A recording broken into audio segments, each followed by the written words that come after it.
Riding horses day in, day out is it's all I've ever known really, and it's all I've ever wanted to do.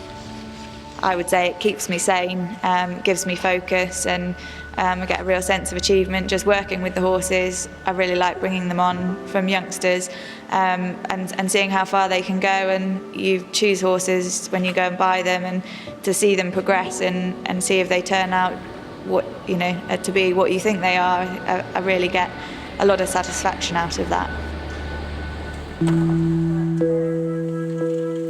Following the events of July 8th, 2013, Laura Collett's eventing career hung in the balance. I was riding a horse called Tis a Beauty in an intermediate at Tweaseldown, and I don't actually remember the whole of the day. I think I had 4 or 5 horses there, and remember the day before and nothing of the day. So I've watched it back, and basically the horse didn't take off at a corner fence and had a full rotational fall, landing directly on me. I was knocked out and basically then put in a coma. So I had a fractured shoulder, broken ribs, punctured lung, lacerated liver, fractured cheekbone. I was resuscitated 5 times on the way to hospital, but I think the best thing was that I didn't actually have a head injury, because that's what takes the time and knew everything. So the only thing that really affected me was losing the sight in my eye, because I had to learn to deal with that and learn to adjust. Yogi Breisner, who trained me, he said, "You're only allowed to ride experienced horses," because I'd lost the sight in one eye, so depth perception was all a bit strange, and I had to readjust. So he said, the older horses will look after themselves and they'll look after you.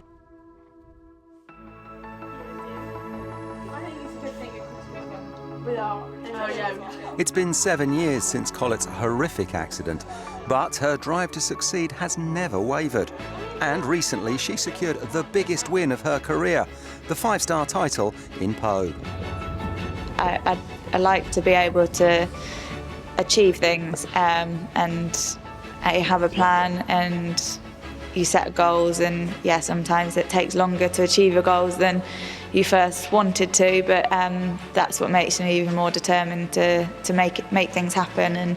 And yeah, the feeling of winning Pau was just totally surreal, and it still hasn't properly sunk in yet. And I think on a personal note, what you've been through to finally achieve sort of a long time goal is what makes it really special. It makes all the hard work worth it, and all the days where things go wrong and horses go wrong and things like that, it just makes the moment even sweeter.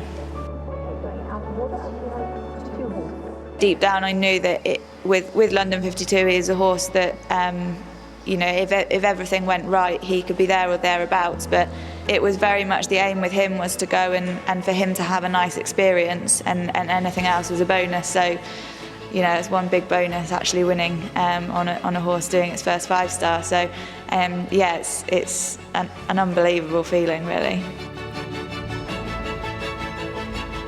It was just one of those weeks where it felt like everything was going to plan. He did a really lovely dressage test. He showed what he can do, and that was sort of like, okay, well, we knew he was capable of leading the dressage. And then cross-country day, I had a really good ride on him. Before, he would always be a horse that's very shy and would lack confidence, and in that split moment, that split second, he, for me, turned from a boy to a man. Like, he absolutely just said, we can do this. That was what I would say was the moment of Pau, really, was how much he changed as a horse, and mentally he will have come out of it so confident, and that's something that the whole team knows what's gone into it. It is a team effort getting a horse, even just getting a horse to 5-star, let alone getting it there in such good form and then to come out on top. I really feel like everyone's played a huge part in it, the owners, the sponsors, everybody who's made it possible to get to this point. It's almost like a way of being able to say thank you to them is by winning a 5-star, and I just hope that they all realise what a bigger part they've played in all of this.